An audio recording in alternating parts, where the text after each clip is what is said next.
Imetimia saa 5 kamili asubuhi. Karibu katika habari kwa ufupi ya Site FM. Msomaji wako ni mimi Hamis Hassan Kasapa. Mgombea ubunge jimbo la Peramiho Jenista Mhagama amesema kuwa mgombea nafasi ya urais kupitia Chama cha Mapinduzi CCM, Rais Dr. Samia Suluhu Hassan ataanza mara moja utekelezaji wa sheria ya bima ya afya kwa wote ndani ya siku 100 atakapopewa ridhaa ya Watanzania. Mhagama amesema hayo akiwa katika kijiji cha Lwangeni, kata Alpaswi, katika wilaya ya Songea vijijini, wakati wa kampeni za kunadi sera za CCM na kuwaomba wananchi kuipigia kura chama hicho katika uchaguzi mkuu unaotarajiwa kufanyika Oktoba 29 mwaka huu.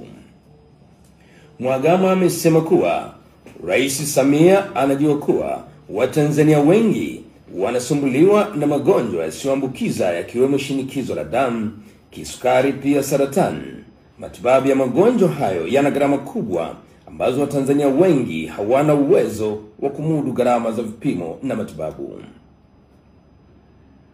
Mkurugenzi wa masoko na udhibiti wa ubora bodi ya korosho Tanzania CBT, Reverend Ngaiza, ameeleza kuwa mkoa wa Mtwara unaendelea kuwa kinara katika uzalishaji wa zao la korosho kutokana na historia yake ya kuwa miongoni mwa mikoa ya kwanza kuanzisha kilimo cha korosho, pamoja na uwepo makao makuu ya bodi hiyo na mazingira mazuri ya kilimo.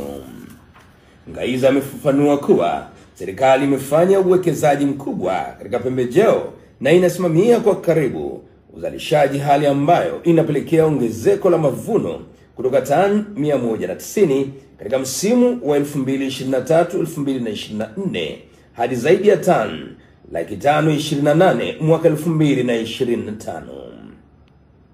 Ameeleza kuwa kupitia diplomasia ya uchumi, Tanzania imeweza kupanua soko la korosho kwa kushirikiana na ofisi za mabalozi, hatua ambayo imechangia kupanda kwa bei kutoka shilingi 2400 kwa kilo hadi shilingi 4190 na hivyo kuongeza uchumi miongoni mwa wakulima. Katika duru za kimataifa, Waziri Mkuu wa Israel Benjamin Netanyahu amesema anaunga mkono pendekezo la mpango wa amani kwenye ukanda wa Gaza baada ya mazungumzo na Rais Trump siku ya Jumatatu. Hata hivyo, wakuu hao wawili wametahadharisha kwamba Israel italazimika kuimaliza kazi iliyoanzisha kwenye eneo hilo ikiwa